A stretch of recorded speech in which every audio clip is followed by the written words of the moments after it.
going down there.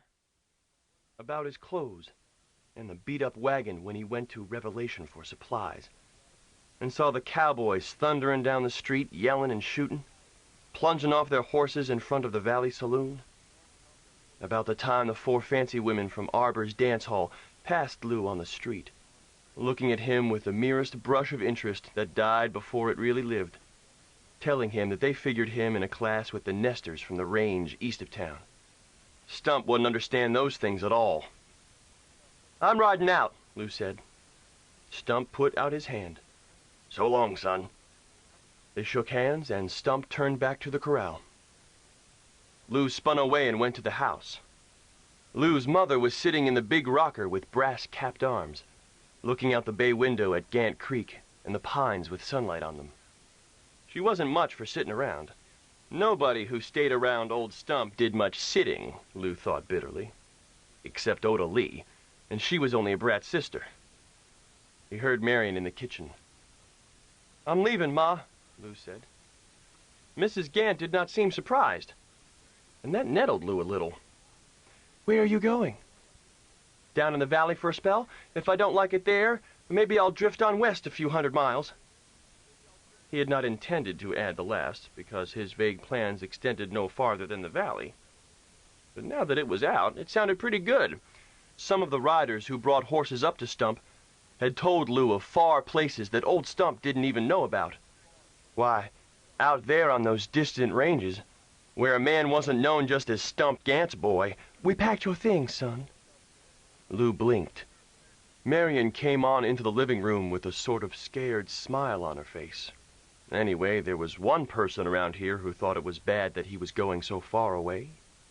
Marion was a pretty girl with her mother's slenderness and dark good looks, but she was just another sister. "Well, I'm going," Lew said. He wanted to tell his mother how crazy it was for all of them to stay up here in the hills and work themselves old for Stump. But his mother did not look so old right then.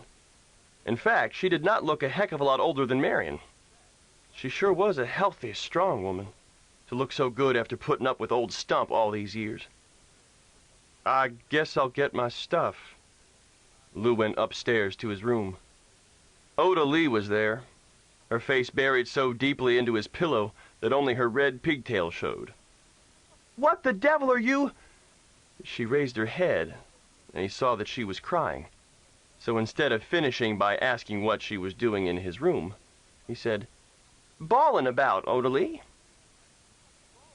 "You're going away," she wailed. "Well, cut it out. I'm only going a couple 1,000 miles, and maybe in a few years I'll come back." "A few years?" Oda Lee began to wail louder. "I'll bring you back something." Oda Lee rolled over and looked at him. "What?"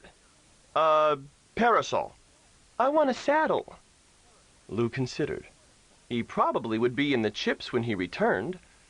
Oda Lee saw his hesitation and began to screw up her face. "All right, a saddle."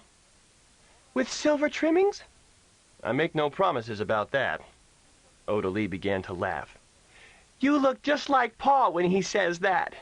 She wiped at her tears with the bends of her wrists, then laughed some more. She sure was a pug-nosed, scheming little brat. Lew scowled at her, and then he grinned. "Where's my war bag?" "It's in there." Oda Lee pointed at a flat leather bag lying on a chair. "So's your noisy old 6-gun that Pa wouldn't let you wear." Lew looked disgustedly at the bag. "That thing?" "Ma says that folks who carry their belongings in war bags don't know where they're going. She says—" "I know what she says. I know what everybody around here says. That's why I'm going away for keeps." "You said you'd be back, with my saddle, with the silver trimming." Lew shook his head.